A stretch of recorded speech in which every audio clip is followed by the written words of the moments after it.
شاعر نے ایک عجیب مضمون کہا ہے، میں نے پلکوں سے در یار پہ دستک دی ہے، یعنی پلکوں سے جو آنسو گرتے ہیں نا تو آنسو تو ٹپ ٹپ گر رہے ہوتے ہیں، وہ کہتا ہے اصل میں یار کے دروازے پر یہ تھپ تھپ ہو رہی ہوتی ہے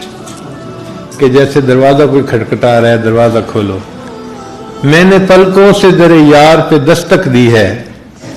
میں وہ سائل ہوں جسے کوئی صدا یاد نہیں، آؤ ایک سجدہ کرے عالم مدہوشی میں، کون کہتا ہے کہ عاصی کو خدا یاد نہیں۔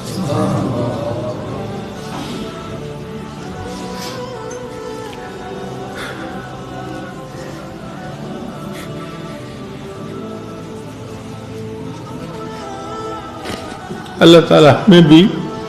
یہ کیفیت عطا فرمائے